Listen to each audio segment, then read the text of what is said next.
முசிறி அறிஞர் அண்ணா அரசு கலைக்கல்லூரி தமிழாய்வுத்துறையும் முசிறி உலகத் தமிழ்ச் சங்கமும் இணைந்து நடத்தும் 10 மேற்கணக்கு நூல்கள் கற்றல் நுட்பங்கள் இணைய வழி பன்னாட்டு கருத்தரங்கிற்கு உங்கள் அனைவரையும் மீண்டும் அழைப்பதில் மகிழ்ச்சி கொள்கிறோம்.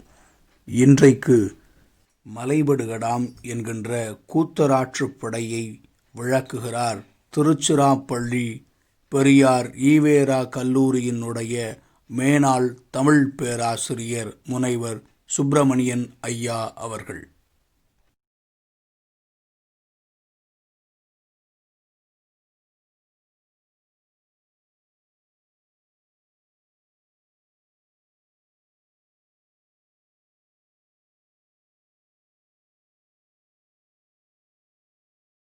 அன்பர்கள் அனைவருக்கும் வணக்கம். முசிறி அறிஞர் அண்ணா கலைக்கல்லூரியும் முசிறி உலகத் தமிழ்ச் சங்கமும் இணைந்து நடத்துகின்ற 10 மேற்கணக்கு, அதாவது செம்மொழித் தமிழிலே சங்க இலக்கியங்களிலே 10 மேற்கணக்கு என்று சொல்லப்படுகிற 8 தொகையும் 10 பாட்டும் ஆகிய நூல்களை பற்றிய கற்றல் நுட்பங்கள் சிலவற்றை யாம் இங்கே உரையாற்ற இருக்கிறோம். 10 பாட்டு 8 தொகை என்பவையே சங்க இலக்கியங்களாக போற்றப்படுகின்றன. அப்படிப்பட்ட நிலையிலே 8 தொகை என்பவை 8 நூல்கள்: நற்றிணை, நல்ல குறுந்தொகை, ஐங்குறுநூறு, ஒத்த 10, ஓங்கு பரிபாடல், கற்றறிந்தாரியத்தும் கரியோடு அகம் புறம் என்ற இத்திரத்த 8 தொகை என்கிற வெண்பா அந்த 8 தொகை நூல்களினுடைய பட்டியலை தருகிறது. அதேபோல 10 பாட்டு என்பது 10 நெடும்பாட்டுக்கள். அதை பற்றிய ஒரு பாடல்: முருகு, பொருணாறு, பாண் 2, முல்லை, பெருகு வளமுதுரை காஞ்சி, மறுவினிய கோல நெடுநல்வாடை, கோல் குறிஞ்சி, பட்டினர் பாலை கடாத்தொடும் 10. இந்த சங்க இலக்கியங்கள் தமிழருடைய வாழ்வை, தமிழருடைய பண்பாட்டை, தமிழருடைய பழக்க வழக்கங்களை மிகச்சிறப்பாக எடுத்துச் சொல்லுகின்ற அருமையான நூல்கள். 2000 ஆண்டுகளுக்கு முன் தமிழன் எப்படி வாழ்ந்தான், இயற்கையோடு இணைந்த இனிய வாழ்வை வாழ்ந்தான், அப்போது எந்த விதமான கற்பனையோ புனை உரையோ அதிலே இல்லை என்பதை நாம் மிகச்சிறப்பாக பார்க்கிறோம். அதாவது வாசுபா மாணிக்கனார் அவர்கள் சொல்லுகிற போது, இந்த பழந்தமிழ் சங்க இலக்கியம் கற்றால் கிளம்போம் கீழ்மையும் போகும் என்று அருமையாக சொல்லுகிறார்.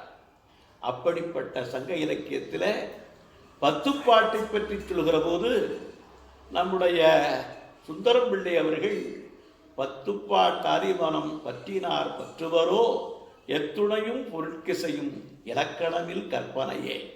அதாவது 10 பாட்டிலே மனத்தை பறிகொடுத்தவர்கள் மற்ற கற்பனையோடு கூடிய இலக்கியங்களையெல்லாம் பொருட்படுத்த மாட்டார்கள் என்று சொல்லுகிறார். அப்படிப்பட்ட அந்த 10 பாட்டிலே 10 நீண்ட நெடும்பாட்டுக்கள் இருக்கின்றன. அந்த 10 நீண்ட நெடும்பாட்டுக்களிலே மிக பெரியது மதுரை காஞ்சி, அதாவது 782 அடிகளை உடையது. மிகச் சிறியது முல்லைப்பாட்டு, அதாவது 103 அடிகளை உடையது. இப்போது நாம் பார்க்க இருப்பது மலைபடுகடாம் என்று சொல்லப்படுகிற கூத்தராற்றுப்படை. இந்த மலைபடுகடாம் என்கிற நூலுக்கு மற்றொரு பெயர் கூத்தராற்றுப்படை. இதை பற்றி இந்த நூல் 583 அடிகளை உடையது.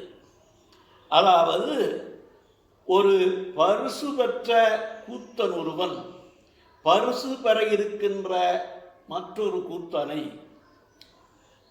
அங்கே நன்னன் செய் நன்னன் என்கிற வள்ளலிடத்திலே ஆற்றுப்படுத்துவதாக இந்த நூல் அமைந்திருக்கிறது. நன்னன் செய் நன்னை பற்றி சொல்கிற போது அவனுடைய செங்கண் மாத்துவேள் நன்னன் செய் நன்னன் என்று சொல்லப்படுகிறான். செங்கண் மாத்துவேள் நன்னன் செய் நன்னை, அதாவது அந்த மலைபடுகடாம் என்கிற இந்த நூலை செய்தவர் இரளிய முற்றத்து பெருங்குன்றூர் பெருங்கௌசிகனார் என்கிற புலவர். இவருடைய பாடல்கள் 2 நற்றிணையிலேயும் இடம்பெற்றிருக்கின்றன. கூத்தராற்றுப்படை என்று இதற்கு ஒரு பெயர் என்று சொன்னேன். கூத்தர் என்கிறவர்கள் தங்களுடைய நெஞ்சத்திலே ஏற்படுகின்ற உணர்வுகளை 8 வகை மெய்ப்பாடுகளும் தோன்ற ஆடல் புரிபவர்கள். அப்படிப்பட்டவருடைய தலைவன் ஒருவன் இருப்பான். அந்த தலைவன் என்ன செய்கிறான்? ஒரு மன்னனையோ ஒரு வள்ளலையோ நாடி அவனிடத்திலே பரிசுகளை எல்லாம் பெற்றுக்கொண்டு வருகிறான். வழியிலே மற்றொரு கூத்தர் தலைவனை சந்திக்கிறான். அப்படி சந்திக்கிற போது இவன் சொல்லுகிறான், அந்த கூத்தர் தலைவனிடத்தில் சொல்கிறான், நான் இன்ன மன்னனை சந்தித்தேன், இந்தந்த வழியாக போனேன். அப்படி போகிற போது அவனை சந்தித்து விட்டு இந்த பரிசு பொருள்களை எல்லாம் பெற்றேன். நீங்களும் சென்றால் இவற்றையெல்லாம் பெறலாம்.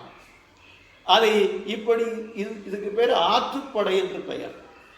அதாவது ஆற்றுப்படை என்றால் வழிப்படுத்துவது என்ற அர்த்தம்.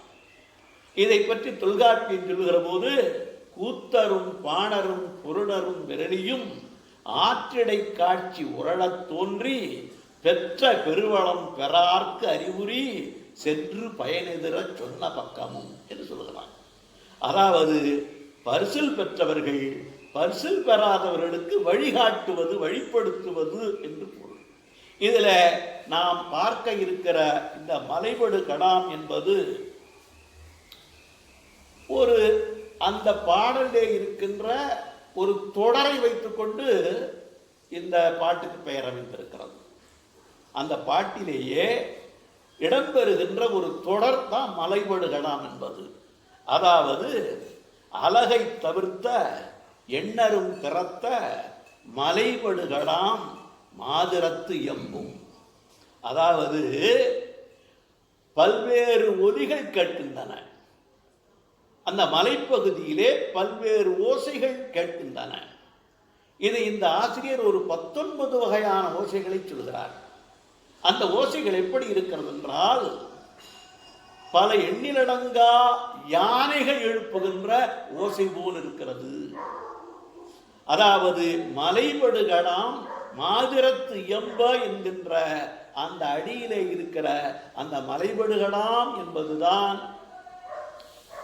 இந்த ஆற்றுப்படையினுடைய பெயராக அமைந்திருக்கிறது என்பதுதான் மிக முக்கியமான செய்தி. இந்த கடாம் என்கிற சொல்லுக்கு மதநீர் என்று பெயர் பொருள். அதாவது யானையினுடைய கன்னத்திலே ஒழுகுகின்ற மதநீர். அந்த மதநீர் யானைக்காகி யானை எழுப்புகின்ற ஓசைக்கு ஆகி வருவதனால இந்த பாட்டுக்கு மலைபடு கடாம் என்று ஆசிரியர் பெயரமைத்திருக்கிறார் என்பது முக்கியமான செய்தி. இதை இயற்றியவர் சொன்ன இரணிய முற்றத்து பெருங்குன்றூர் பெருங்கௌசிகனார் என்று.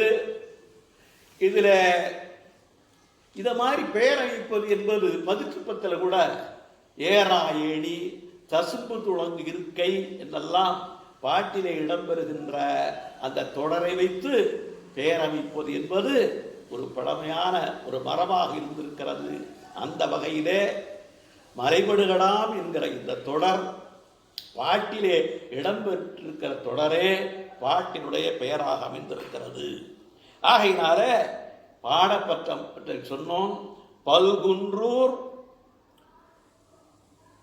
பல்குன்ற கோட்டத்து செங்கண் மாத்துவேள் நன்னன் செய் நன்னன். திருவண்ணாமலைக்கு பக்கத்திலே இருக்கிற இந்த ஊர் செங்கண்மா என்பது.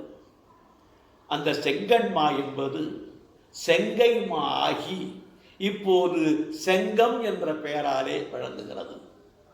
அந்த ஊர்தான் அந்த நன்னன் சேய் நன்னனுடைய தலைநகரமாக ஒரு காலத்திலே விளங்கி இருக்கிறது. இவனுக்கு ஏன் நன்னன் சேய் நன்னன்? இவருடைய தந்தை பெயரும் நன்னன் போன்றிருக்கிறது. இன்னொரு நன்னன் வருகிறான், சேர நாட்டு பகுதியிலே வருகிற இன்னொரு நன்னன் இருக்கிறான். அவன் யார் என்றால் பெண்கொலை புரிந்த நன்னன் என்று குறிப்பிடப்பட்டவன். அவன் வேறு, இந்த நன்னன் சேய் நன்னன் வேறு என்பதை நாம் இங்கே உணர்ந்து கொள்ள வேண்டும். ஆகையினால இந்த இவன் வேளிர் குலத்தினுடைய தலைவன், வேளிர் குலத்தைச் சேர்ந்தவன். ஆகையினால இவனுடைய நகர் செங்கண்மா என்று சொன்னோம். இவனுடைய மலை நவிரமலை. அந்த நவிரமலை சொல்லுகிற போது இப்போது அது சவ்வாது மலை என்றும் திரிசூலமலை என்றும் பர்வதமலை என்றும் வேறு பெயர்களாலேயும் அழைக்கப்படுகிறது. இந்த மலையினுடைய நீளம் 40 மைல் என்றும் அகலம் 10 மைல் என்றும் குறிப்பிடுகிறார்கள். இந்த மலையிலே இருந்து ஓடி வருகின்ற ஆறு சேயாறு. இந்த ஆறு இப்போது செய்யாறு என்ற பெயராலே வழங்குகிறது. இந்த மலையிலே இருக்கிற கடவுள் காரியுண்டி கடவுள், அதாவது சிவபெருமான், அதாவது கரிய நஞ்சினை உண்டும் உயிர் வாழ்ந்து கொண்டிருக்கிற சிவபெருமான் காரியுண்டி கடவுள். அந்த கடவுளுக்கு இப்போது பெயராக காளகண்டேஸ்வரர் என்று பெயர் வழங்குகிறது. ஆகையினால இப்படி கூத்தர் நூல் தொடங்குகிறது. அதாவது கூத்தர்கள் வருகிறார்கள், அவர்கள் பல்வேறு இசைக்கருவிகளை சுமந்து கொண்டு வருகிறார்கள். இசைக்கருவிகளை பற்றி குறிப்பிடுகிற போது தோற்கருவி, துளைக்கருவி, நரம்பு கருவி, கஞ்சக்கருவி என்று 4 வகை உண்டு. இந்த 4 வகை இசைக்கருவிகளை கூத்தர்கள் எடுத்து வருகிறார்கள். அந்த கருவிகளை பற்றியெல்லாம் சொல்லப்படுகிறது. முழவு, ஒரு செய்தி என்னவென்றால் 3 கருவிகள் இருக்கின்றன. முக்கியமாக முழவு என்பது ஒரு கருவி, குழல் என்பது ஒரு கருவி, யாழ் என்பது ஒரு கருவி. இந்த 3லேயும் தமிழுக்குரிய சிறப்பு ழகரம் இருக்கிறது.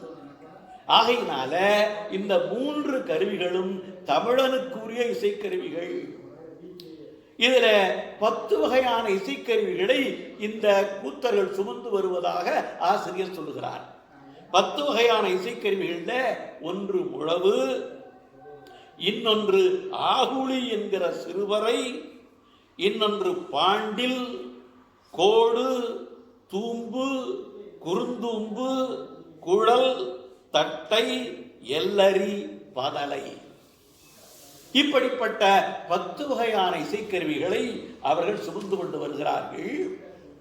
இப்படி அந்த இசைக்கருவிகளை எல்லாம் முடிச்சாக துணியிலே துணிப்பையிலே வைத்து கட்டி அவற்றையெல்லாம் ஒரு காவடி என்கிற, கா என்றால் காவடின்னு அர்த்தம். அதாவது அந்த காலத்தில எல்லாம் பண்டாரங்கள் பிச்சை வாங்குவதற்கு வருவார்கள். அவர்கள் தோளிலே காவடியை சுமந்து வருவார்கள். அப்படி அந்த சுமந்து வருகிற போது 2 பக்கமும் 2 கலங்கள், பாத்திரங்கள் தொங்கும். அப்படிப்பட்ட அதற்கு காவடின்னு பெயர். அதை கா என்று இலக்கிய ஆசிரியர் குறிப்பிடுகிறார்கள். அந்த காவடியிலே தொங்க விட்டு கொண்டு, இந்த இசைக்கருவிகளை எல்லாம் பையிலே போட்டு தொங்க விட்டு கொண்டு இந்த கூத்தர்கள் வருகிறார்கள். அப்படி முடிச்சாக தொங்குகின்ற இந்த கருவிகளை அவற்றையெல்லாம் பார்க்கிற போது மழை காலத்திலே பலாமரத்திலே கொத்து கொத்தாக பலாக்காய்கள் தொங்குவது போல் இருக்கிறது என்று உவமை சொல்லுகிறார் ஆசிரியர். ஆகையினால இதை சொல், இந்த நூல் மங்கள சொல்லோடு தொடங்குகிறது. வழக்கமாக ஒரு நூலை தொடங்குகிற போது மங்கள சொல்லோடு தொடங்குவார்கள். அதில் பெரும்பாலும் உலகம் என்கிற சொல்லோடு தொடங்குவார்கள். உலகலாம் உணர்ந்து ஓதற்கரியவன், உலகம் யாவையும் தாமுலவாக்கலும், உலகம் ஒப்ப வர்ணேர் உதிரிதரு. இப்படி உலகம் என்கிற மங்கள சொல்லை கொண்டு தொடங்குவது உண்டு. இந்த பெருங்குன்றூர் பெருங்கௌசிகனார் திரு என்கிற மங்கள சொல்லோடு தொடங்குகிறார். திருமழை தலைய இருள் நிறவி சும்பின் விண்ணதிர் இமிழிசை கடுப்ப. அதாவது செல்வம் பெறுவதற்கு காரணமாக மழை பொழிகிறது. அந்த மழை பொழிவதற்காக மேகம் இடிக்கிறது. அந்த இடி ஓசை எப்படி இருக்கிறது என்றால் முழவினுடைய ஓசை போல் இருக்கிறது. இப்படி முழவு என்கிற இசைக்கருவியை அறிமுகப்படுத்துகிற நிலையிலே அந்த இடியோசையை சொல்லி நம்முடைய ஆசிரியர் முழவை அறிமுகப்படுத்துகிறார். அதுபோல 10 வகையான இசைக்கருவிகளை ஆசிரியர் சொல்லி செல்கிறார். இந்த கூத்தர்கள் நடந்து வந்த பாதையை பற்றி சொல்கிறார். கடுக்காய் மரங்கள் நிறைந்த மலைவழி, சமதளத்திலே வருகிறார்கள். அது சமதளம் எப்படி இருக்கிறது என்றால் ஒரு பாறையை படுக்க வைத்தது போல் இருக்கிறதா. குறுகிய வழியிலே மலை மேல் ஏறி செல்கிறார்கள். அது எப்படி இருக்கிறது என்றால் குறுகிய பாதையை நிமிர்த்தி வைத்தது போல் இருக்கிறதா. அது மாதிரி சொல்லிவிட்டு இந்த காணவர்கள் மேலும் செல்கிறார்கள். அடுத்த ஆசிரியர் 10 வகையான இசைக்கருவிகளை சொன்னவர் யாழை பற்றி அங்கே சொல்லாத காரணத்தினாலே இங்கே பேரியாழை பற்றி மிகச் சிறப்பாக சொல்லுகிறார். இந்த கூத்தர்களோடு பாணர்களும் செல்லுகிறார்கள். அந்த பாணர்களிலே பேரியாழ் என்பது பெரும்பாலானாலே வாசிக்கப்படுகின்ற யாழ். அது யாழை பற்றி சொல்கிற போது 4 வகையான யாழை சொல்லுவார்கள். மகர யாழ், சகோட யாழ், செங்கோட்டி யாழ், பேரியாழ். இப்படி 4 வகையான யாழிலே இந்த பாணர்கள் வைத்திருப்பது பேரியாழ். அதை பற்றி சொல்கிற போது பல வார்க்கட்டுகளை உடையதாக அந்த பேரியாழ் இருக்கிறது. 9 வகையான வார்க்கட்டுகளை உடையதாக இருக்கிறது என்று சொல்லுகிறார். அது எப்படி இருக்கிறது? வார்க்கட்டு என்பது வளையல்கள், பெண்கள் அணிந்திருக்கிற வளையலுடைய உணர்ச்சி போன்று இருக்கிறது என்று சொல்கிறார். பிறகு அதை திவவு என்கின்ற ஒன்று. திவவு என்றால் அந்த வார்க்கட்டினுடைய மெலித்தல் வலித்தலை சொல்கிறார். அங்கே முறுக்காணி ஒன்று இருக்கிறது. அது யாழினுடைய ஒரு பாகமாக முறுக்காணி இருக்கிறது. அந்த நரம்புகள் எல்லாம் இருக்கின்றன. அந்த நரம்புகள் எல்லாம் எந்த விதமான முடிச்சும் விழாமல் இருக்கின்ற மாதிரி பார்த்து கொண்டிருக்கிறார்கள். அங்கே கொடும்பு இன்றி என்று சொல்கிறார். அதற்கு பிறகு பத்தர் என்கிறது யாழினுடைய ஒரு பகுதி. அந்த பத்தருடைய வாய் வழியாகத்தான் இந்த காற்று புகுந்து வந்து இனிய ஓசை எழுப்புகிறது. இப்படி இந்த யாழை பற்றி சிலப்பதிகாரத்திலே அருமையான செய்தி வருகிறது. அதாவது யாழை வாங்குகிறாள் மாதவி. அந்த யாழை சொல்கிற போது சித்திர படத்துட்புக்கு செழுங்கோட்டின் மலர் முனைந்து மைத்தடங்கண் மணமகளிர் கோலம்போல் வனப்பெய்தி பத்தரும் போடும் ஆணியும் நரம்பு என்று இத்திரத்த குற்றம் நீக்கிய யாழ் கையில் தொழுது வாங்கி. இதிலேயே பத்தர் கோடி பத்தர் கோடு ஆணி நரம்பு என்ற இசை அந்த யாழினுடைய பகுதிகள் எல்லாம் வருகின்றன.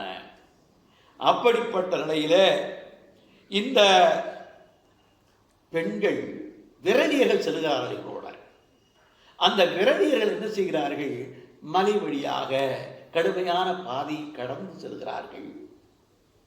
அவருடைய கால் எப்படி இருக்கிறதா? அதாவது வலிமை குன்றிய நாயின் நாக்கு போல் இருக்கிறதா. நாய் என்ன, ஓடி களைத்த நாய் எப்படி தன்னுடைய நாக்கை தொங்கவிட்டு கொண்டு இருக்குமோ அந்த நாக்கு எப்படி இருக்கிறதோ அது போன்று இருக்கிறதாம் இந்த விரலினுடைய கால் என்று சொல்கிறார். மதம் தவு ஞமலி நாவின் அன்ன. ஞமலி என்றால் நாய் என்று பொருள். வலிமை குறைந்த நாயினுடைய நாக்கு போல தூங்கியல் மெலிந்த கல்வொரு சீரடி. அதாவது கல்பாதையிலே நடந்த சீரடி என்றால் சிறிய அடி. பெண்களுடைய அடியை பற்றி சொல்லுகிற போது எப்பொழுதுமே அடி சிறியது என்று சொல்லுவார்கள் புலவர்கள்.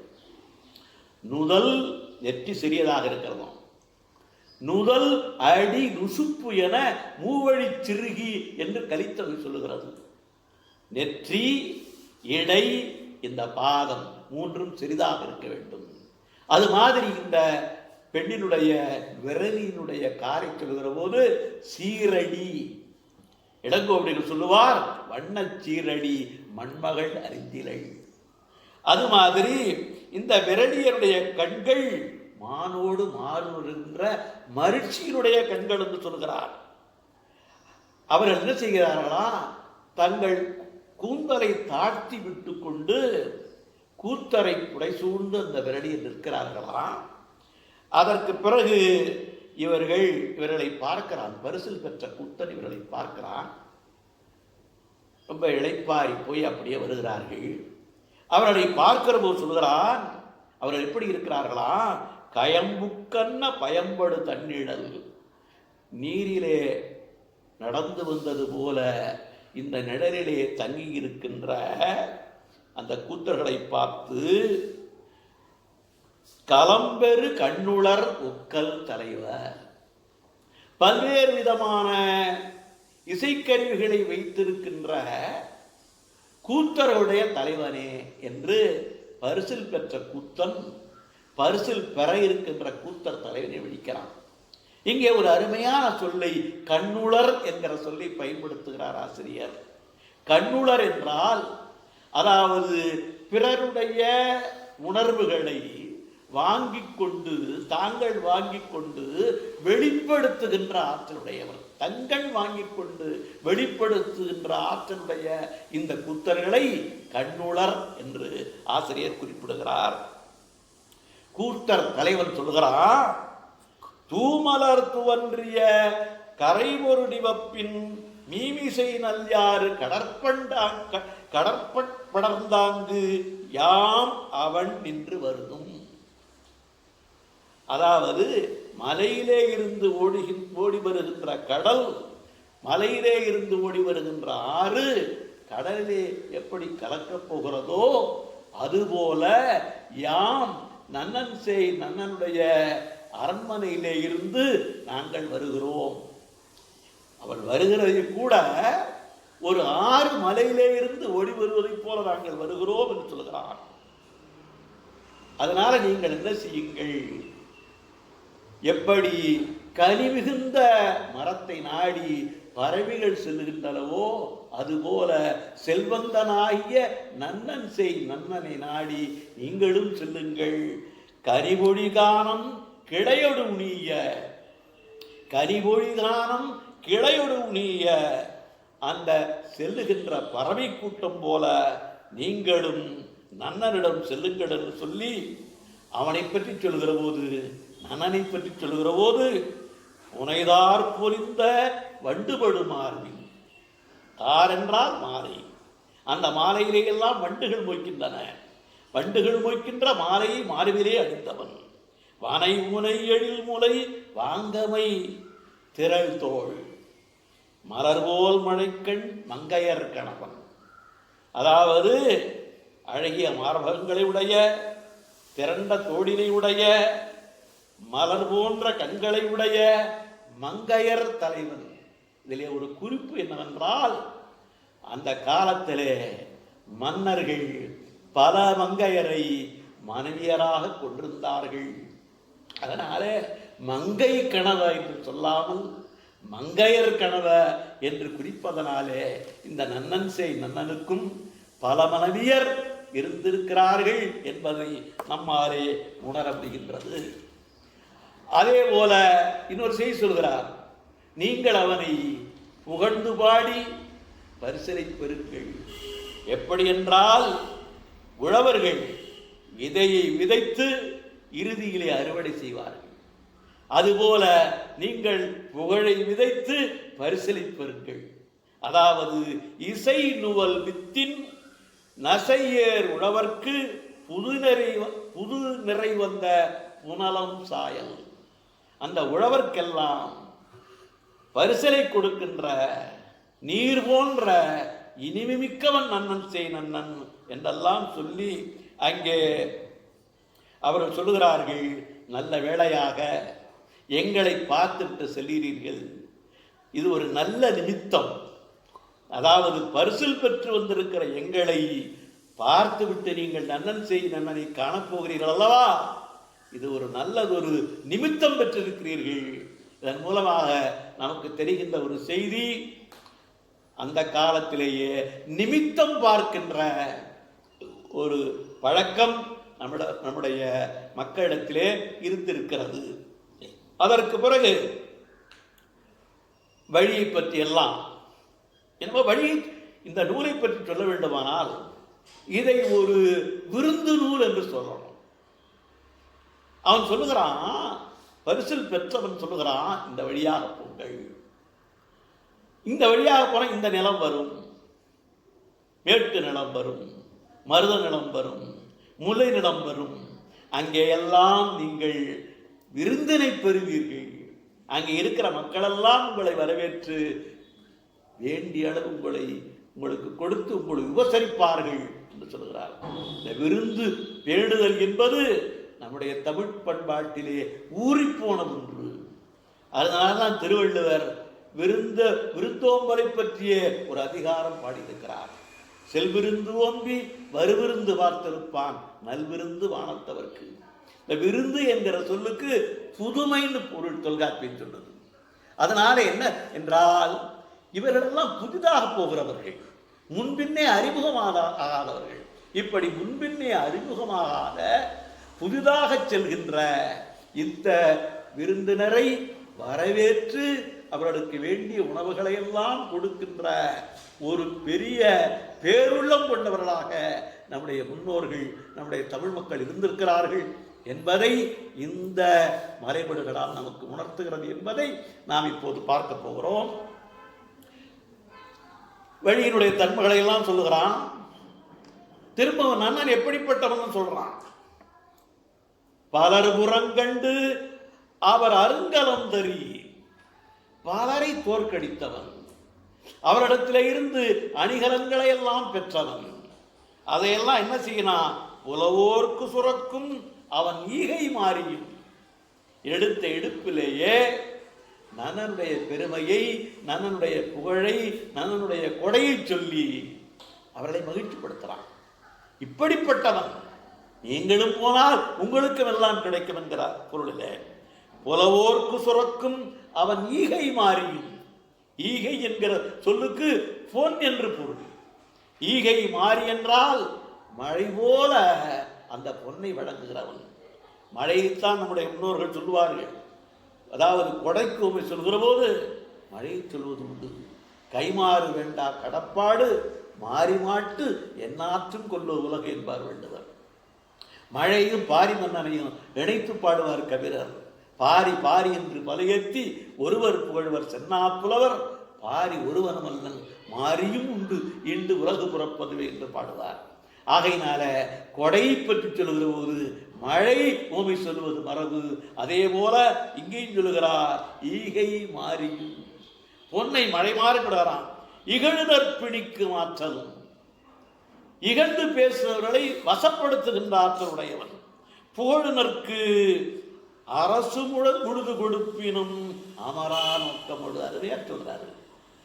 அவனை புகழ்ந்து பேசினால், அவனை பாராட்டி பேசினால், தன்னுடைய அரசு நாடு முழுவதும் கொடுத்தால் கூட மன நிறைவு அடையாதவன் என்று சொல்கிறார்.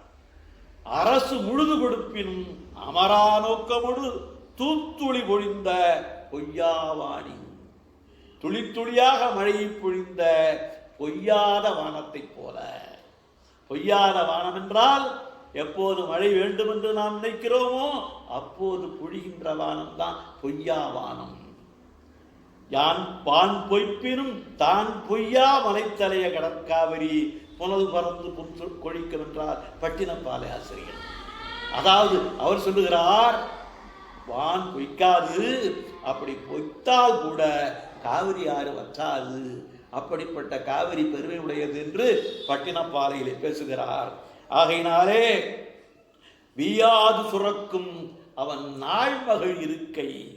நாள்மகள் இருக்கை என்றால் நாளோலக்கம் என்று சொல்லுவார்கள். அதாவது அரசவை, எல்லாரும் உட்கார்ந்திருப்பார்கள். அங்கே அமைச்சர்கள் இருப்பார்கள், சேனைத்தலைவர்கள் இருப்பார்கள், புலவர்கள் இருப்பார்கள்.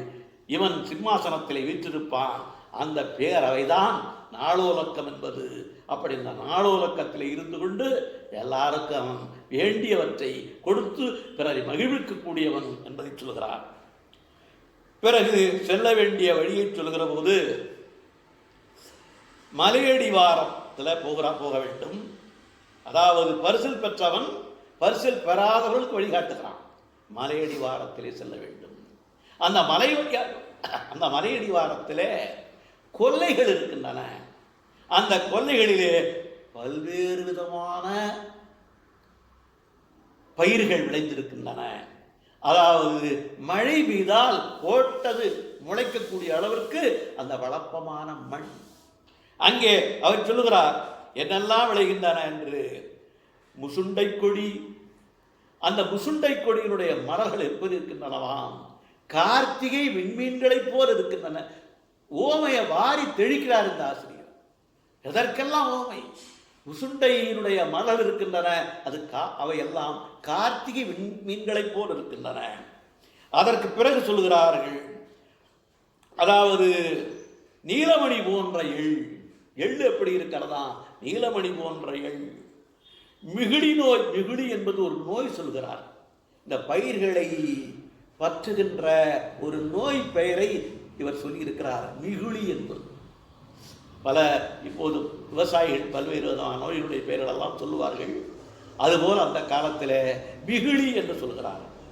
அதற்கு பிறகு முற்றிய திணைகள், அந்த திணைகள் என்ன செய்கின்றனவா, ஒன்றோடொன்று பின்னி கிடக்கின்றன. அந்த பின்னி கிடக்கின்ற காட்சி எப்படி என்றால், யானை கன்றுகள் தங்களுடைய துதிக்கைகளை பின்னிக்கொண்டு விளையாடுவது போல் இருக்கிறது என்று சொல்லுகிறார். அதற்கு பிறகு என்ன சொல்லுகிறார், அவரை பூக்கள் சிதறி கிடக்கின்றன. அது எப்படி இருக்கிறது என்றால், தயிர் அப்படியே பிசிறாக சிந்தி கிடப்பது போல் இருக்கிறது என்று சொல்லுகிறார். அந்த அவரை காயெல்லாம் எப்படி இருக்கிறதா, வளைந்த வாழ்வோல் இருக்கிறது என்று சொல்லுகிறார். அதற்கு பிறகு அடுத்தது வரகு இருக்கிறதா. அந்த வரகினுடைய தோற்றம் எப்படி இருக்கிறது என்றால், தருக்கம் செய்கின்ற ஒருவன், அதாவது வாதிடுகின்ற ஒருவன் தன்னுடைய விரலை உயர்த்தி பேசுவது போல் இருக்கிறது என்று சொல்லுகிறார். வரகு அப்படி இரண்டாக காட்சியளிக்கின்ற அந்த வரகு வாதம் செய்கிற ஒருவன் தன்னுடைய விரலை உயர்த்தி பேசுவது போல் இருக்கிறது என்கிறார். மூங்கில் நெல் இடிக்கின்ற பக்குவத்தை அடைந்திருக்கிறது என்று சொல்கிறார். இஞ்சி பாவை என்று சொல்கிறார். இஞ்சி என்பது பார்ப்பதற்கு அப்படியே முற்றி வளர்ந்திருந்தால் அது ஒரு பொம்மை மாதிரி, பாவை மாதிரி ஒரு பெண்ணுடைய உருவத்தை கொண்டிருக்குமா. பாட்டிலே கூட இஞ்சி இடுப்பழகா என்று பின்னே வந்த கவிஞர் பாடியிருக்கிறார். அது நன்றாக உரைப்பை கொள்கிற அளவுக்கு முற்றி இருக்கிறது சொல்கிறார். கவலைக்கிழங்கு அங்கே இருக்கிறதா, அது அந்த கவலைக்கிழங்கு மண்ணுக்கு கீழே இருக்கிறது. அந்த கவலைக்கிழங்கு எப்படி இருக்கிறதாம், பெண் யானையினுடைய முழந்தாள் போல் இருக்கிறதாம். அதாவது அங்கே வாழை மரங்கள் இருக்கின்றன, அந்த வாழைப்பூக்கள் இருக்கின்றன. அந்த வாழைப்பூ ஒரு மலையிலே மோதி கொண்டிருக்கிறது. அதுக்கு எப்படி இருக்கிறது என்றால், ஒரு வீரன் வீரனுடைய வேல் மலையிலே குத்தி கொண்டிருப்பது போல் இருக்கிறது. இப்படி அருமையான ஓமைகளை சொல்லி அந்த கொல்லை நிலத்திலே விளைந்திருக்கின்ற அந்த பொருள்களையெல்லாம் பட்டியலிடுகிறார். வாழைக்காய்கள் எல்லாம் பழுத்து கனிந்த நிலையில் இருக்கின்றன. காற்றினாலே நாவல் கனிகள் உதிர்ந்து கிடக்கின்றன. அப்பிறகு அங்கே ஓலை கொடி என்கின்ற கொடி, அந்த ஓலை கொடி எப்படிப்பட்டதாம், தண்ணீர் தாகம் யாருக்காவது எடுத்தால் அந்த ஓலை அந்த தழையை சாப்பிட்டால் தண்ணீர் தாகம் அடங்கி விடுகின்ற அளவிற்கு அப்படிப்பட்ட இயல்புடையதான் அந்த ஓலை கொடி. கூவை கிழங்கு பொடியாகின்ற அளவுக்கு பக்குவமடைந்திருக்கிறதாம். ஆசினி பலா என்பது வெடித்து சிதறி கிடக்கிறதாம். பலாப்பழங்கள் கூத்தருடைய மத்தளங்களைப் போல் காட்சியளிக்கிறதாம். இப்படி சொல்லிக்கொண்டே போகிறார். வயல்களிலே ஐவன நெல் விளைந்திருக்கிறது. துரும்பு முற்றிய கரும்பு முற்றிய கரும்பாலையிலே கரும்பாலைக்கு செல்லுகின்ற பதத்தை கரும்பு அடைந்திருக்கிறது. நெய்தல் மலர்களெல்லாம் மலர்ந்திருக்கின்றன. அதாவது அதை இதில் ஒரு சொல்லுகிறார், ஒரு பருந்து என்ன செய்கிறதாம், இந்த மலர் செங்காந்தள் மலரை மாமிசம்னு எடுத்துட்டு போகுதான். எடுத்துட்டு போய் ஒரு பாறையில் வச்சு குத்தி பார்க்குதான். பார்த்தால் அது மாமிசம் இல்லை என்று தெரிந்துவிட்டு எட்டி போகிறதாம். இப்படிப்பட்ட காட்சிகளை எல்லாம் வரிசையாக காட்டுகிறார். இப்போது காணவர்கள் மனம் பொருந்தி, அதாவது காணவர்கள் தேனினையும் கிழங்குகளையும் ஊனினையும் தேனினையும் கிழங்குகளையும் ஊனினையும் பெட்டிகளில் நிறைத்து யானை கொம்புகளை காமரமாக கொண்டு, காமரம் என்றால் காவடி, யானை கொம்புகளை காமரமாக கொண்டு அப்பெட்டிகளை தொங்கவிட்டு செல்கிறார்களாம். வட்டிகளிலே பன்றியின் தசைகள் நிரம்பி இருக்கிறது. அந்த மக்களெல்லாம் இறையெல்லாம் உண்டார்கள். காணவர் ஊர்களில் தங்கினால் இந்த பொருள்களை எல்லாம் நீங்கள் உணவாக பெறலாம் என்று பரிசில் பெற்ற குத்தன் பரிசில் பெற இருக்கின்ற கூத்தருடைய அந்த குழுவிடத்திலே பேசுகிறான். அடுத்தது சிற்றூர்கள். போகிற வழியிலே சிற்றூர்கள் வருகின்றன. அந்த சிற்றூர்களிலே மலைப்பகுதியை சார்ந்த சிற்றூர்கள். அங்கே நன்னனுடைய கூத்தரே என்று நான் சொன்னான். நன்னனை பார்க்க போறோம்னு சொன்ன உடனே அவங்க வீட்டில் கேட்காமே உள்ள போகலாமா. அவர்கள் அப்படி அழைப்பார்களாம். இனிய மொழிகளை கூறி ஏற்றுக்கொள்வார்களாம். நெய்யில் பொரித்த தசையினை தினையரிசி சோற்றோடு அவர்கள் உணவாக தருவார்கள். நெய்யில் பொரித்த தசையினை அவர்கள் தாங்களே உண்ணுகிறார்களோ அந்த உணவை விருந்தினர்களுக்கு தருகிறார்கள். இதுதான் ஒரு பெரிய, அதனால வள்ளுவர் சொன்னாரு, விருந்து புறத்ததா தானுண்டல் சாவா மருந்தெனும் வேண்டற்பாற்று. அவர்கள் தாங்கள் உண்ணுகின்ற அந்த உயரிய பொருள்களை எல்லாம் விருந்தினருக்கு கொடுத்து மகிழ்கிறார்கள் என்று சொல்கிறார்கள். நோனாச்செறிவில் வலம்பொடு நோந்தாள் மானபிரல் வேள் வைரியரெனினே. நன்னனுடைய கூத்தர் என்று நீங்கள் சொன்னால் நும்மில் போல நில்லாது புக்கு, உங்க வீட்டுக்குள்ள போற மாதிரி நில்லாமலேயே உள்ளே புகுந்து, கிழவர் போல கேளாது கழி, கிழவிர் போல கேளாது கழி, உறவினர் போல அவரிடத்திலே அன்பு கொண்டு, சேட்புலம்பகல இனிய கூறி, உங்களுடைய வருத்தமெல்லாம் நீங்குமாறு அவர்கள் இனிய மொழிகளை கூறி, பருக்குறை பொழிந்த நெய்கண் வேவையோடு, மாமிசத்தை வேக வைத்த நெய்யிலே வேக வைத்த அந்த மாமிசத்தை குருக்கண் இரடி பொம்மல் பெருகுவீர், தினையரிசி சோற்றோடு உங்களுக்கு மாமிசத்தை தருவார்கள் என்று பேசுகிறார். ஆகையினால சிற்றூர்களிலே விருந்து, போரிடத்தெல்லாம் விருந்து உங்களுக்கு கிடைக்கும் என்று சொல்லுகிறார். அடுத்தது குறவர் அளிக்கும் விருந்து. பெண்ணாய் கவ்வி கொணர்ந்த உடும்பின் தசை, அதாவது இந்த வேட்டைக்கு பயன்படுத்துவதற்கு அவர்கள் பெண்ணாய் பயன்படுத்தி இருக்கிறார்கள் போட்டிருக்கிறது. அடிச்சோன்னு அது என்ன பண்ண, அதான் தூக்கிட்டு வரும் முடக்கு. பெண்ணாய் கவ்வி கொணர்ந்த உடும்பின் தசை, குறவர் கொன்ற கடமானின் இறைச்சி. கடமான் என்பது மானிலே ஒரு வகை, மலைப்பகுதியில் இருக்கக்கூடியது. முள்ளம் மன்றியின் நிலத்தோடு, சைனாக்கார தோத்துருவோம் போட்டிருக்கு, முள்ளம் மன்றியின் நிலத்தோடு கூடிய தசையை உணவாக பெறுவீர். எந்த பகுதியில்? அந்த குறவர் வாழுகின்ற பகுதியில். குறவர் என்று சொல்லப்படுகிறவர் குன்றிலே வாழ்கின்றவர்கள், மலைப்பகுதியிலே வாழ்கிறவர்கள் குறவர்கள். அவர்களை மேல் என்ன தருவார்களா? மூங்கிக் குழாயில் நிரப்பப்பட்ட முற்றிய தேனாலாகிய கல்லை தருவார்கள். நம்முடைய சங்க காலத்திலே கள்ளு உண்ணுகின்ற அந்த பழக்கம் இருந்திருக்கிறது. அது கடியப்படவில்லை, அது கண்டிக்கப்படவில்லை. முதலாக கண்டித்தவர் யார் என்றால் திருவள்ளுவர் தான். ஆகையினால அதை சொல்ற வேய்பயல் விளைந்த தேக்கள் தேரல். வேய் என்றால் மூங்கில் அர்த்தம். மூங்கிலே நிரப்பி அதை பல நாள் வைத்திருந்து எடுப்பதுதான் கல்லாக மாறுகிறதாம். வேய் என்றால் மூங்கில். வேய்பயல் விளைந்த தேக்கள் தேரல் என்று மலைபடுகடாமும் நீடமை விளைந்த தேக்கள் தேரல் என்று திருமுருகாற்றுப்படை சொல்கிறது. அமை என்றால் மூங்கில், நீடமை என்றால் நீண்ட மூங்கில் என்று பொருள். அப்ப அவர்கள் என்ன செய்கிறார்களாம்? ஒரு விதமான உணவு தயாரிக்கிறாங்க.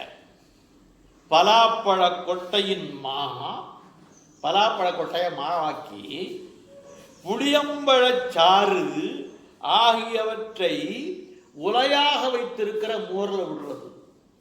மோரை உல வச்சு இந்த பலாக்கொட்டையினுடைய மாவையும் புளியையும் சேர்த்து உலையாக வைத்திருக்கிற மோரில் போட்டு அதில் மூங்கில் அரிசியை விட்டு இப்படி ஆக்கிய ஒரு விதமான சோற்றை இவர்களுக்கு எப்படி மகிழ்ச்சியோட விருந்தினை பெற்றேன், எங்களுக்கு விருந்து வந்திருக்காங்க என்கிற மகிழ்ச்சியோடு அவர்கள் தருவது மாத்திரமல்ல, தங்களுடைய பிள்ளைகளை சொல்லி அனுப்பி உறவு சொல்லி அவர்களை அழைத்து வர சொல்லி, மாமா வாங்க இங்கே வீட்டுக்கு, தாத்தா வாங்க இங்கே வீட்டுக்கு சாப்பிட என்று உறவு சொல்லி அழைத்து வந்து அவர்களை உண்பிக்கின்ற ஒரு பழக்கம் நம்முடைய நாட்டிலே இருக்கிறது.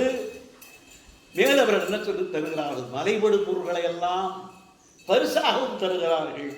எதுபோல சந்தானம் போன்ற அகில் போன்றவற்றை. அதற்கு பிறகு அங்க ஒரு சொல்லுகிறார், அங்கே கடவுளுக்காக குவளை மலர்கள் இருக்கும், அவற்றை தொட்டாலோ அந்த வரையற மகளிர் என்கிறவருடைய இருக்கையெல்லாம் இருக்கும், அதை போய் ஏதாவது பண்ணாலோ அதனால என்ன ஆகுமா? உயிர் நீங்கும்படி வெதும்பி நடுங்குவீர்கள்.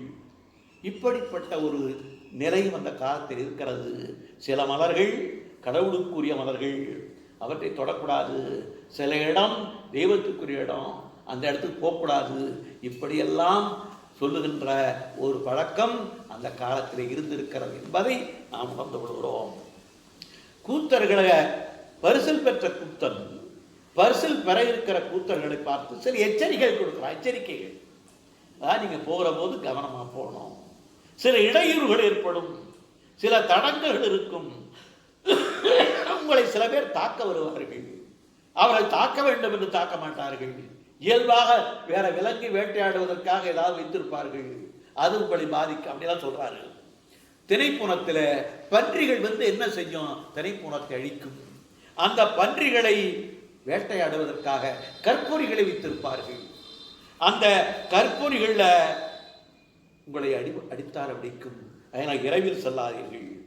மேட்டு நிலத்திலே வெடிப்புகள் இருக்கும், அந்த வெடிப்புகளிலே பாம்புகள் இருக்கும், அந்த பாம்புகள் உங்களுக்கு துன்பம் தரலாம் என்று சொல்லிவிட்டு இந்த பாம்புகளை எல்லாம் இந்த விரடியர்கள் வழிபடுவார்கள். இந்த பாம்பு வழிபாடு என்பது நம்முடைய நாட்டிலே தொண்டு தொட்டு வந்திருக்கிற ஒன்று. நாகராஜர் என்றும் நாகம்மா என்றும் சொல்லி பாம்பை வழிபடுகின்ற பழக்கம் நம்முடைய நாட்டில் இருந்திருக்கிறது. அதுவும் இங்கே சொல்லப்படுகிறது. அடுத்ததாக திரைப்புறங்களில் வரும் யானைகளை விரட்டுவதற்காக கவன்கற்களை வைத்திருப்பார்கள். அந்த கவன்கற்களாலே உங்களை அந்த கவன்கற்கள் தாக்கக்கூடும். அப்படிப்பட்ட நிலையிலே நீங்கள் மரங்களிலே மறைந்து கொள்ளுங்கள். காட்டாற்று வழியிலே யானைகள் விழுங்கவல்ல முதல்களெல்லாம் இருக்கும். அங்கே கொடிகளை பற்றி கொண்டு மெதுவாக காட்டாற்றை கடந்து செல்லுங்கள். அதற்கு பிறகு பாசி பிடிந்த குளங்கள் எல்லாம் இருக்கும். நீங்கள் அந்த குளங்களில் ஓரமாக செல்லுகிற ஒரு வழிக்கு விழக்கூடிய வாய்ப்பு ஏற்படும். அதனால என்ன செய்ய வேண்டும்? பற்றுக்கோடாக உங்களுடைய மூங்கிலையோ நீங்கள் வைத்திருக்கின்ற யானை தந்தத்தையோ ஊன்றிக்கொண்டு பாதுகாப்பாக அந்த பாசி பிடித்த குளங்களை கடந்து செல்லுங்கள். நவிரமலையிலே காரியுண்டி கடவுள் இருக்கிறார். அங்கே எப்போதும் மழை பெய்து கொண்டே இருக்கும். அதனால் நீங்கள் என்ன பண்ண வேணும், உங்களுடைய வாத்தியங்களை எல்லாம் வெளியில் எடுக்காதீர்கள். மழையை நனைந்தால் உங்கள் வாத்தியம் பயன்படாமல் போய்விடும். அதற்கு என்ன சொல்கிறார், அங்கே தோகை விரித்தாடுகின்ற மயில்கள் உண்டு, மூங்கிலே ஆடுகின்ற குரங்குகள் உண்டு, மரங்களிலே தேருருள் போன்ற தேனீராக்கள்னா தேனடைகள் இருக்கும். அதிலெல்லாம் நீங்கள் கவனம் செலுத்தினீர்கள் என்றால் வழி தப்பிவிடும். ஆகையினாலே கவனமாக செல்க. காட்டு வழியிலே காணவர் வில் அம்பு கொண்டு ஈவார்கள், பன்றிகளை ஈவிப்பதற்காக வைத்திருப்பார்கள். ஆகையினாலே அதற்கு நீங்கள் பலியாகி விடக்கூடாது. குகைகளே, அங்கே வழியிலே குகைகள் இருக்கும். அந்த குகைகளிலே நீங்கள் இரவிலே தங்கி செல்ல வேண்டும் என்று சொல்கிறார். அதற்கு பிறகு மீண்டும் எச்சரிக்கை விடுக்கிறார், வழியில் மலைப்பாம்புகள் இருக்கும் மேட்டு நிலத்தில், அப்படிப்பட்ட இடத்துல கவனமாக செல்க, தெய்வங்களுக்குடைய மலர்களையும் பழங்களையும் அணுகாமற் செல்க என்றெல்லாம் சொல்லி, அதற்கு பிறகு அந்த மலைப்பகுதியிலே எழுகின்ற ஓசைகளை 19 வகையான ஓசைகளை இந்த ஆசிரியர் பட்டியலிடுறார். இந்த ஓசைகளை வைத்துத்தான் இந்த நூலுக்கு பேர் வந்திருக்கிறது. இந்த 19 வகையான ஓசைகள் எப்படி இருக்கிறது என்றால், பல யானைகள் சேர்ந்து ஒலித்தது போல் இருக்கிறது, எல்லா திசையும் ஒலிப்பது போல் இருக்கிறது என்று சொல்லி அதிலே ஒரு சில ஓசைகளை சொல்லுவோம். தன் இனத்தை பிரிந்த ஆண் யானை, அந்த ஆண் யானை விரட்டுவதற்காக காணவர்கள் என்ன செய்கிறார்கள், ஓசை எழுப்புகிறார்கள். பன்றியால் கொல்லப்பட்ட காணவனுக்காக மற்றவர்களெல்லாம் அழுகின்ற ஓசை கேட்கிறது. கணவன் மார்பில் புலி உண்டாக்கிய புன்னையாற்ற கொடிச்சியர் பாடுகிறார்கள். அதற்கு பிறகு வேங்கை மரத்தை கண்டு மக்கள் புலி புலி என்று பெண்கள் அலறுகிறார்கள். அந்த ஓசை. புலி கழுத்தின் மீது பாய விடி எழுப்பிய ஓசை. ஆண் யானை மீது புலி பாய்கிறது, உடனே பெண் யானை அலறுகிறது. அந்த ஓசை. தேன் எடுக்கும் போது காணவர்கள் எழுப்புகின்ற ஓசை. நன்னன் வீரர் பகைவர் அரணை தாக்கி அழித்த போது எழும்பிய ஓசை. காணவர் கள்ளருந்தி குறவை கூத்து ஆடிய ஓசை. இந்த குறவை கூத்தை பற்றிய செய்திகளெல்லாம் நம்முடைய சிலம்பிலே இடம்பெறுகின்றன. பல்வேறு ஆய்ச்சியர் குறவை போன்ற அந்த இடைக்குலத்து மக்கள் ஆடிய குறவை கூத்துக்கள் எல்லாம் அங்கே இடம்பெற்றன. கரும்பாலை ஓசை, அருவிகளில் பெண்கள் குடைந்தாடும் ஓசை, இப்படி 19 வகையான ஓசைகளை சொல்லி, இந்த ஓசைகளெல்லாம், அந்த ஓசைகள் எப்படி இருக்கிறது என்றால், யானைகள் பல யானைகள் சேர்ந்து ஒலி எழுப்பினால் எப்படி இருக்குமோ அப்படி இருக்கிறது என்று சொல்லி, அதனால்தான் இந்த நூலுக்கே மலைபடுகடாம் என்று பெயர் வந்தது என்பதை நாம் ஆரம்பத்திலேயே சொன்னோம். மலை வழியிலே விருந்து, நான் சொன்ன முதல்ல எங்க போனாலும் போற இடத்துலாம் விருந்து விருந்து. முதல்ல குறவர்கள் விருந்து கொடுத்தாங்க, சிற்றூர்களில் விருந்து, மலை வழியிலே விருந்து. இப்ப பெண்கள் முழவுக்கு ஏற்ப ஆடுகிறார்கள். வழிபோக்கிற உள்ள இல்லங்களிலே உறவினர் போல தங்கலாம். மலைப்பகுதியில் குழிகள், அந்த குழிகளிலே காமரத்தை ஊன்றி செல்க. காமரம் என்பது காவடிக்காக பயன்படுத்தப்பட்ட மரம். காட்டரண் சொல்லுகிறார். அரண்மனை வரப்போது, ஊர் கிட்டத்தில் வரப்போது, அந்த ஊருக்கு வெளியில அரண் இருக்கிறது. பல்வேறு அரண்கள் உண்டு. அதுல ஒரு வகையான அரண் காட்டரண். சுற்றி காடு இருக்கிறது காட்டரண். அந்த காட்டிலே அந்த காட்டரணிலே சிறிய வழிகள் இருக்கின்றன. அதிலே யானைகள் என்ன செய்கின்றனவா, தம்முள் பொருது சண்டை போட்டுக் கொண்டுகின்றன. அப்படி சண்டை போட்டுக் கொள்வது என்று பார்த்தா, அந்த யானைகளை பார்க்கிற போது அங்கே பாறைகளைப் போல காட்சியளிக்கின்றன. காடுகளில் நடுகற்கள் நடப்பட்டிருக்கின்றன. அதாவது வீரருடைய போரிலே இறந்துபட்ட வீரருடைய பீடும் பெயரும் எழுதி நடப்படுவது நடுகள். அந்த நடுகளிலே நீங்கள் என்ன செய்ய வேண்டும், உங்களுடைய யாழை வாசித்து அந்த வீரர்களுக்கு அஞ்சலி செலுத்திவிட்டு நீங்கள் செல்க என்று சொல்கிறார். அதற்கு பிறகு ஒரு பழக்கம் சொல்கிறார், புல்லை போற வழியில புல்லை முடிஞ்சு போட்டுட்டு போங்க.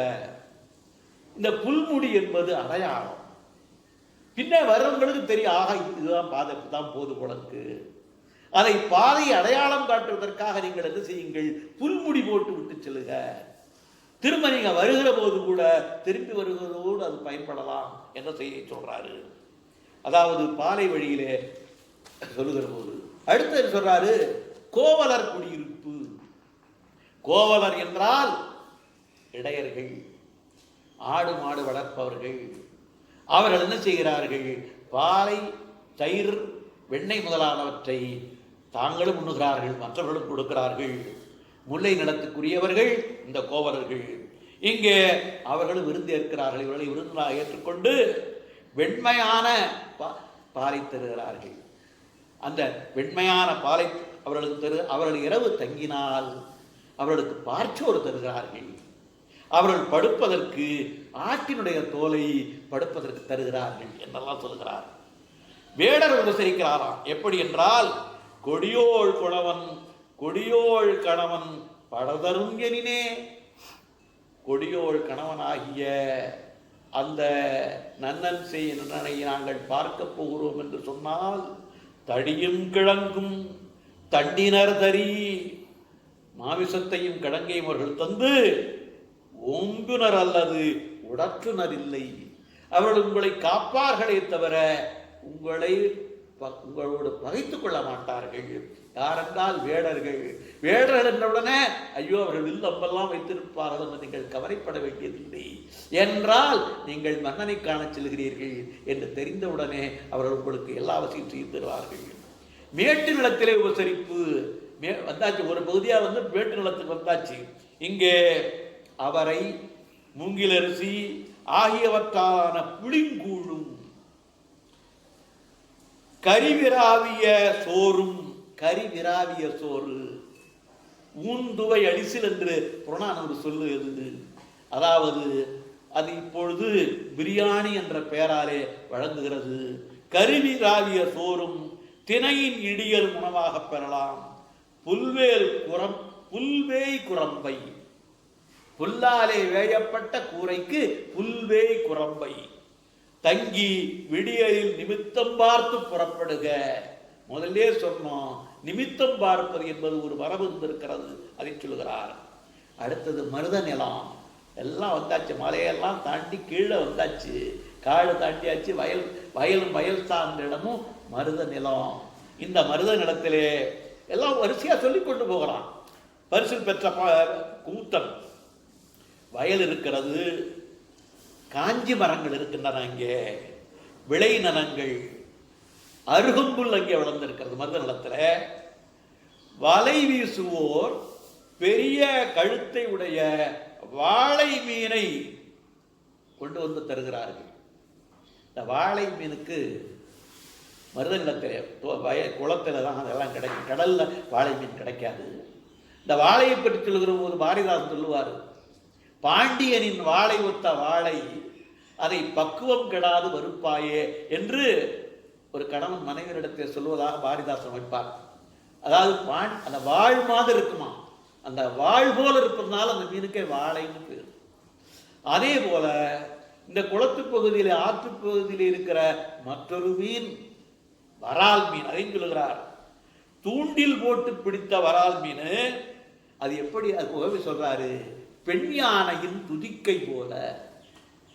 பெண் யானையினுடைய துதிக்கை மாதிரி இருக்க அந்த வரால் மீன். கண் போன்ற தசை துண்டுகள், அதை அறுத்த நடுவில் ஓட்ட இருக்கும், அதனால கண் போன்ற தசை துண்டுகளை வலையர் மகளிர் தருகிறார்கள். வலையர் மகளிர் தந்துவிட்டு அந்த உழவர்களிடத்தில் இருந்து அதற்கு ஈடாக நெல்லை பெறுகிறார்கள். இந்த பண்டமாற்று முறை நம்முடைய நாட்டிலே தொன்று இருந்திருக்கிறது. நெல்லை கொடுத்து உப்பை வாங்குவது, மீனை கொடுத்து நெல்லை வாங்குவது. அப்பெல்லாம் கிராமத்தில் சொல்லுவாங்க, சரிக்கு சரி ரெண்டுக்கு உண்ணலாம். அதாவது ஒரு படி நெல் கொடுத்தா ஒரு படி வெங்காயம், ஆனால் சரிக்கு சரி. 2 படி நெல் கொடுத்து 1 படி வெங்காயம்னா 2க்கு ஒன்று. ஆகையினாலே இந்த பண்டமாற்று முறை என்பது நம்முடைய நாட்டிலே தொன்று தொட்டு இருந்திருக்கிறது என்பதற்கு இது ஒரு சான்று. அதே போல இந்த உழவர்கள் என்ன செய்வார்கள்? மீன் விராய சோற்றை தருவார்கள். அங்க நெல் விளையும் வயல் பகுதி, மீன் விராய சோற்றை தருவார்கள். அப்படிப்பட்ட நிலையை பார்க்கிறோம். அது அந்த உணவை பற்றி சொல்றார். இவர் அளிக்கின்ற அந்த விருந்து இருக்கிறதே, உணவு இருக்கிறதே, இது நன்னனுக்கே கொடுக்கக்கூடிய அளவிற்கு உயர்ந்த தகுதி வாய்ந்தது என்று சொல்கிறார்.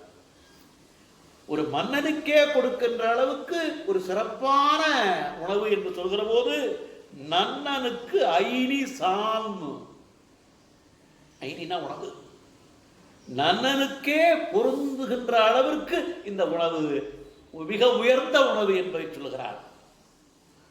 அதற்கு பிறகு அங்கே நெல் அறுப்பவர் எழுப்புகின்ற பறை ஓசை கேட்கிறது. எருமை திரளை பிரிந்த கடா ஆரவாரமாக ஓடும். நீங்கள் கரை வழியாக செல்லுங்கள். ஆற்று நீர் ஒரு செய்தி சொல்றாரு.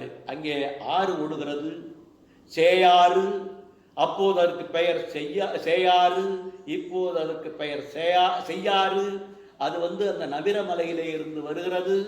அந்த செய்யாற்றினுடைய தென்கரையிலே அமைந்திருக்கிற ஊர்தான் இந்த நம்முடைய நாம் சொல்லி இருக்கிற இந்த செங்கண்மா என்கிற ஊர்.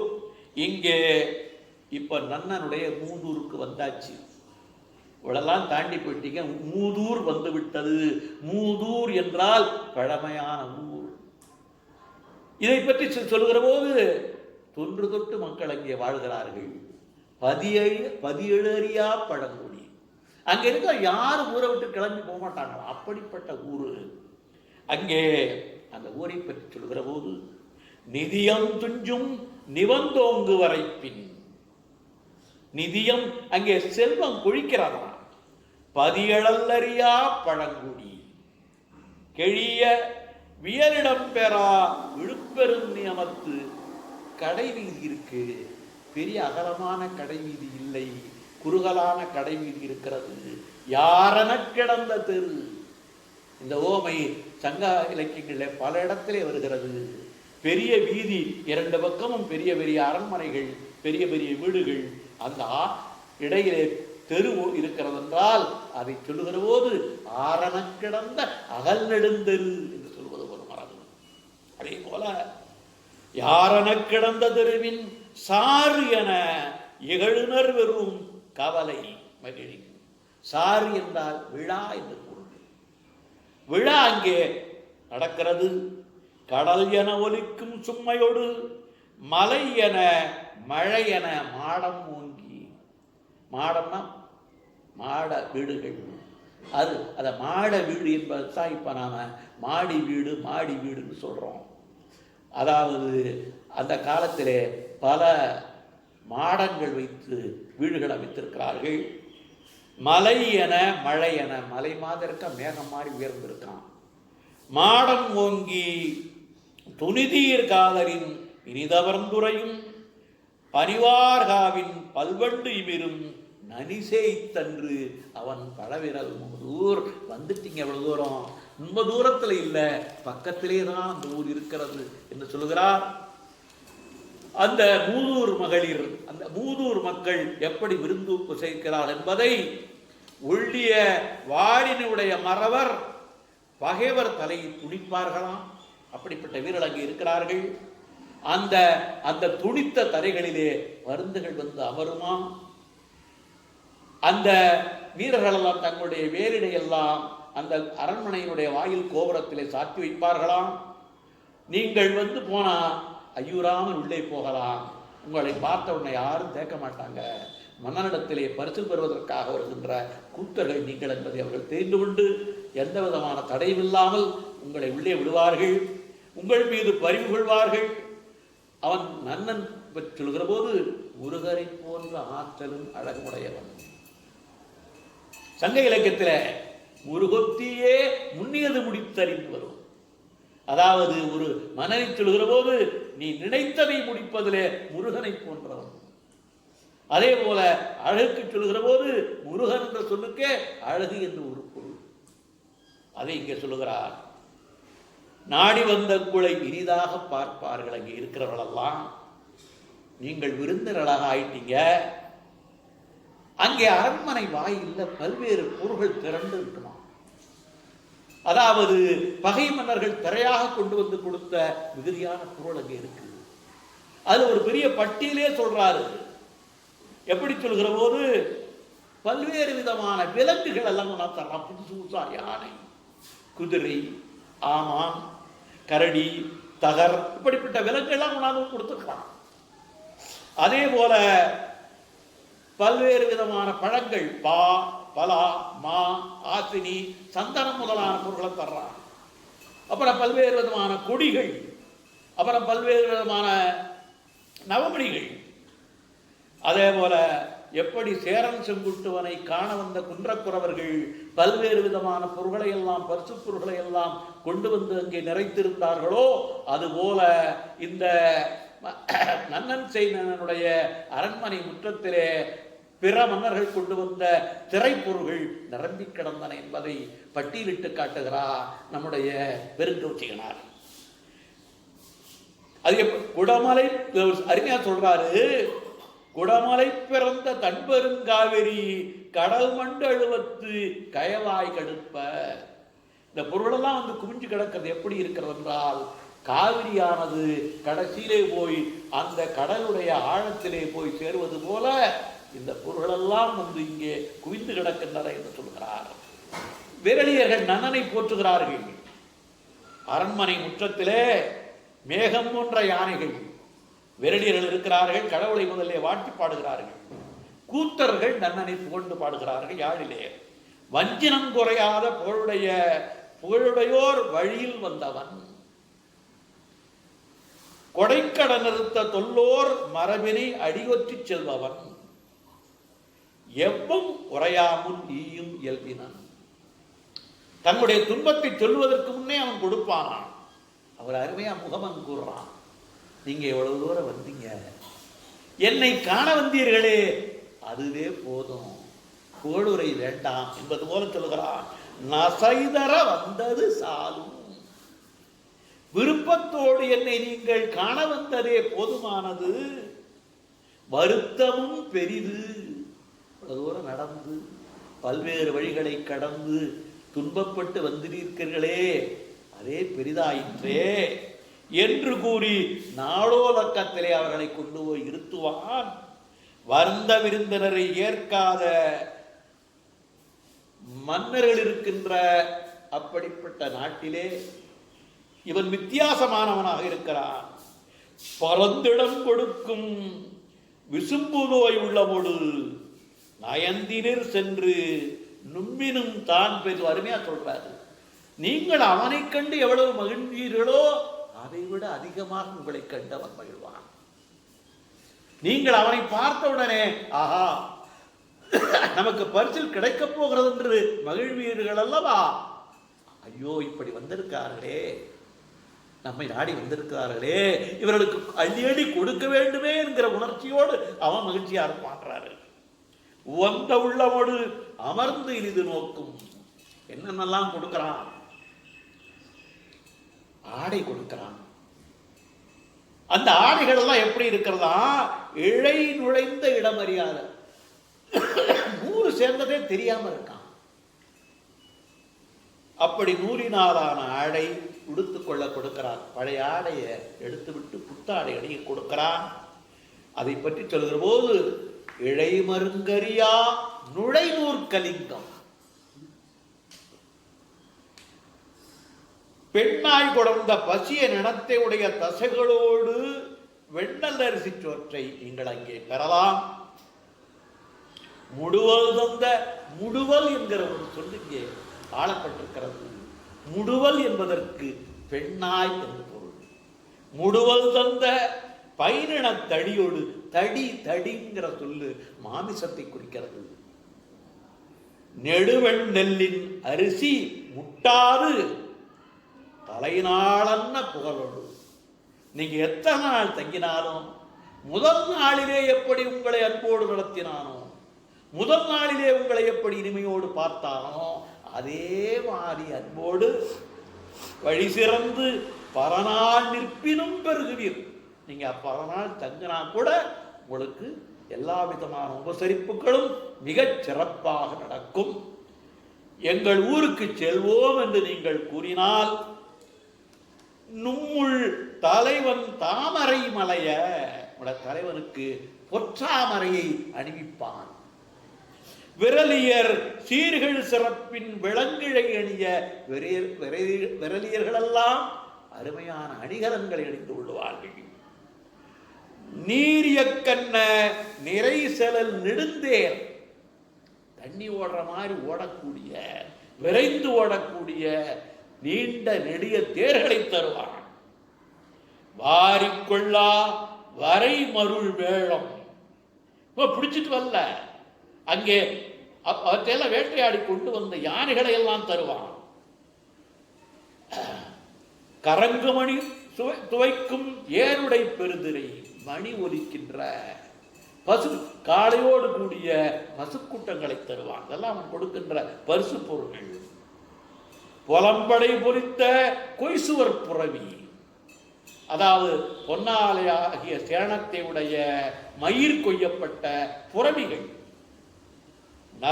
நிலம் தின கிடந்த நிதியமோடு, மனாலா நிலத்திலே அப்படியே பாதுகாப்பாக வைத்திருக்கின்ற பொருள் எல்லாம் தருவான். அனைத்தும் பெறுவீர் இளம்படு புலவர் ஏற்ற கை நிறைய, கையை கொள்ளாத மாதிரி கொடுப்பான். கலம்பைய கவிழ்ந்த கடல் தொடி தடக்கையில், அதாவது பிறகு கொடுப்பதற்காக கவிழ்ந்த கையை உடையவன். வளம் பிழைப்பறியாது வாய்வளம் பழுனி கழிவளர் நவிரத்து மீமிசை நெரேர மழை சுரந்தன்ன ஈகை நல்கி, அதாவது கழைவளர் நவிரத்து மீமிசை நெகேரன, மலையிலே இருந்து திடீரென்று மழை பொழிவது போல ஈகை நல்கி பொன்னை கொடுத்து தலைநாள் விடுக்கும் பரிசில். நீங்க கேட்ட உடனேயே பரிசலை அவன் தருவான். மலை நீர் வென்று எழு கொடியின் தோன்றும், என்ன சொல்றாரு அவர் நாட்டை பற்றி சொல்றாரு. அங்கே அருவிகள் விழுகின்றன, அப்படிப்பட்ட மலை நாடு. அந்த அருவிகள் எல்லாம் எப்படி இருக்கின்றனவாம்,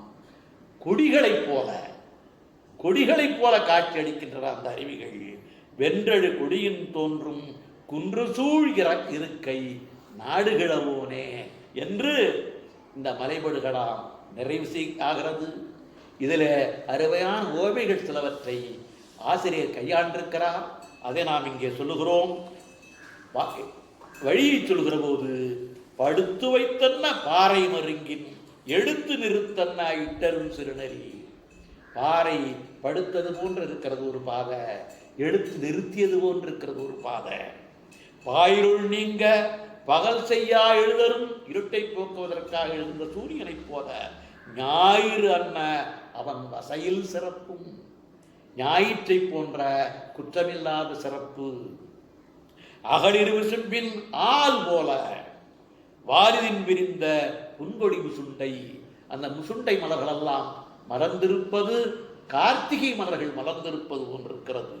வாதி என்ன கவைக்கதிர், வாதி வாதம் செய்கிறவன் கையை விரலை காட்டுவது போல அந்த வரகு அமைந்திருக்கிறது. கடல் காழ்மாண்டேகம் கழிற்று முகம் பார்த்தன, அதாவது ஈட்டியானது யானையினுடைய முகத்தை தாக்குவது போல வாழையினுடைய பூ வந்து பாறையில் மோதி இருக்கிறது. தீயின் நன்ன ஒன்சங்காந்தள், காந்தள் மலர் நெருப்பு போன்றிருக்கிறது. பிடிக்கை என்ன செங்கண் வரால், பெண் யானையினுடைய துதிக்கை போல் இருக்கிறது வரால் மீன். யார் என கிடந்த தெரு. இப்படிப்பட்ட உவமைகள் சில சொல்லியிருக்கிறோம்.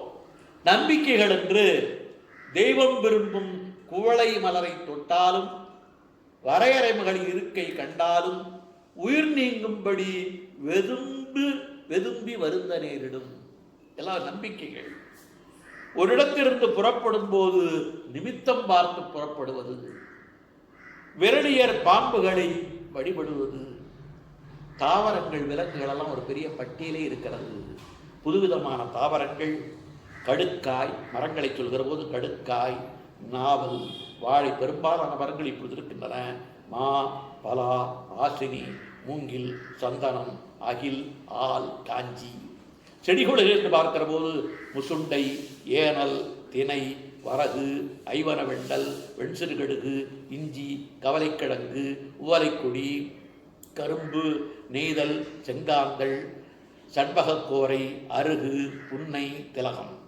விலங்குகள் என்று சொல்லும்போது முதலை, பன்றி, உடும்பு, கடமா, உள்ளம்பன்றி, ஆண்குரங்கு, வந்தி, பாம்பு, மலைப்பாம்பு, புலி, கிளி, காட்டெருது, கலைமான், எருமைக்கடா, ஆடு, வரால், கரடி, வருடை, தகர், கீரி, மறையான், கோழி. உணவு தேன், பால், பாற்சோறு, கிழங்கு, பன்றி இறைச்சி, நெய்யில் பொரித்த தசை, பல்வேறு காய்கள், தினையரிசிச்சோறு, உடும்பின் தசை, மூங்கில் கிழாயில் முற்றிய தேனாலான கல்லு. இப்படி அறிஞ்சொற்பு கண்டுள்ளது. தொண்டு என்கிற சொல் 9 என்பதை குறிக்கிறதற்கு தொண்டு என்ற சொல் இருந்தது என்பதை இந்த நூலிலே நாம் பார்க்கிறோம். ஈகை என்பதற்கு பொன் என்று பொருள், குடிகை என்பதற்கு பேராந்தை, கா என்றால் காவடி, கடும்பு என்றால் சுற்றம், கேழல் என்றால் காட்டுப்பன்றி, இதனம் என்றால் பரண். இப்படி பல்வேறு விதமான செய்திகளை இந்த நூல் தாங்கி இருக்கிறது என்பது மாத்திரமல்ல, இயற்கையோடு இணைந்த இனிய வாழ்வு வாழ்ந்தவர்கள் நம்முடைய தமிழர்கள் என்பதை இந்த நூலின் வாயிலாக நாம் அறிந்து கொள்கிறோம். நம்முடைய சங்ககால புலவர்கள் இயற்கையை பாடியவர்கள். ஆகையினால் அவர்கள் பயன்படுத்தியது ஓமைதான். ஒன்றொன்றையும் சொல்வதற்கு ஓமைகளை அவர்கள் கையாளுகிறார்கள். அருமையான ஓமைகளை, சாதாரண ஒரு காயை சொல்லுகிற போது அது இப்படி இருந்தது என்று ஓமயத்தோடு சொல்லுகின்ற அருமையை பார்க்கிறோம். ஆகையினாலே இந்த 10 பாட்டில் ஒன்றாகி இந்த மலைவிடுகளாம் மிக ஒரு நீண்ட நெடும்பாட்டாக இருந்தாலும் கூட தமிழனுடைய வாழ்வை, தமிழனுடைய பண்பாட்டை, தமிழனுடைய பழக்க வழக்கங்களை, தமிழன் விருந்தோம்புதலை எப்படி போற்றினான் என்பதை வலியுறுத்தி சொல்வதாக அமைந்திருக்கிறது என்று கூறி நிறைவு செய்கிறோம். இந்த நிகழ்வு மிகச் சிறப்பாக நடைபெறுவதற்கு காரணமாக இருந்திருக்கிற நம்முடைய முசிறி கல்லூரி பேராசிரியர் முனைவர் சிவகுமார் அவர்களுக்கும், நித்யானந்தம் அவர்களுக்கும், இந்த குழுவினருக்கும் இப்படி மிகச் சிறப்பாக இந்த செயலை, இந்த தமிழ் பணியை தங்களுடைய கடமையாக நினைத்து ஆற்றுகின்ற இந்த அன்பர்களுக்கும் என்னுடைய அன்பான வணக்கத்தையும் நன்றியையும் உரித்தாக்கிக் கொள்கிறேன். நன்றி, வணக்கம். மகிழ்வான குரலோடு மலைவடுகடாம் தெளிவுற விளக்கிய முனைவர் சுப்பிரமணியன் ஐயா அவர்களுக்கு அனைவரின் சார்பாகவும் நன்றிகள் கோடி. நன்றி, வணக்கம்.